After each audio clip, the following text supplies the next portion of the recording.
तर नमस्कार, तुमच्या सर्वांचं स्वागत आहे आणखीन एका छानशा ब्लॉगमध्ये. तर आज आहे रविवार स्पेशल. आज मटण बनवलं आहे. तर मटण शिजलेलं आहे माझं. तर आज मी मस्त साडी पण नेसली, आवरले. म्हटलं चला आज एक ब्लॉग बनवावं.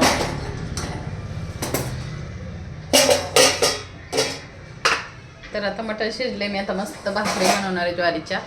मटण सोबत खायला भाकरी छान लागते. तर इथं मी भाजी बनवली आणि ह्या बनवल्या मी भाकरी अशा ज्वारीच्या 2-3च बनवल्या. तर कुकरमध्ये भात घातलाय.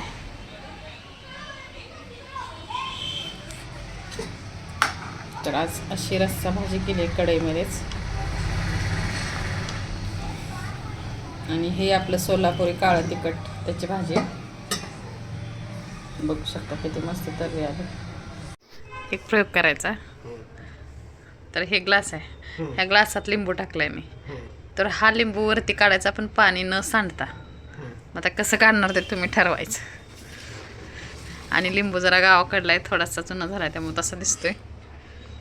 बघू आमच्या यांना येते का. पाणी न सांडता आणि पाणी कशात काढायचं वगैरे नाही. बोट घालू शकता, काढू कसं काढायचं ते ठरवायचं. हां हां हां हां हां पाणी सांडत आहे, पाणी सांडलं नाही पाहिजे.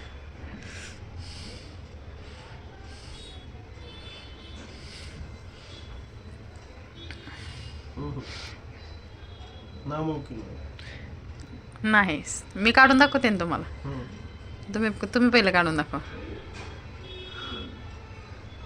हरले.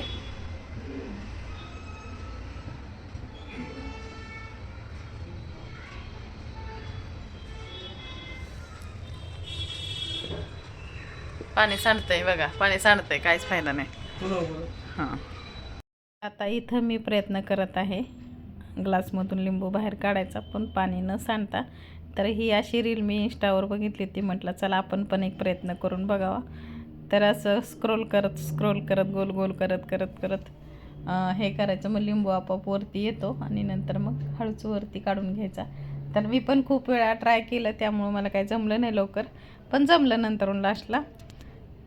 तर तुम्हाला हा व्हिडिओ आवडला तर नक्कीच लाईक करा, शेअर करा आणि चॅनलला सबस्क्राईब करा आणि जास्तीत जास्त शेअर करा.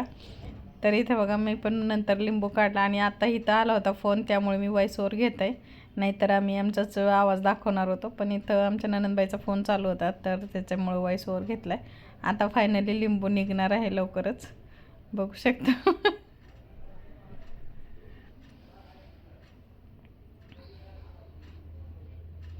तर काढला बघा, एकदाचा लिंबू निघाला. आणि असं काही वेगवेगळ्या नक्कीच व्हिडिओमध्ये दाखवत राहील.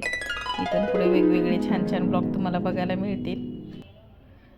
तर तुम्ही सबस्क्राईब केलं नसेल तर करून घ्या. तर इथं बघा फोनवर हे बोलत होते त्यामुळे मग मी थांबले होते. तर आता परत हे म्हणले मी पण एकदा प्रयत्न करून बघतो. तर यांनी परत प्रयत्न केला तरी पण यांना जमलं नाही. हे म्हणतात माझी बोटं पण मोठी आहे आणि ग्लास खूप छोटा आहे. मग म्हणलं काय मोठा ग्लास घेऊन द्यायचा का, मग तुम्हाला जमलं असतं. पण यांना काय जमलंच नाही, शेवटी मलाच जमलं.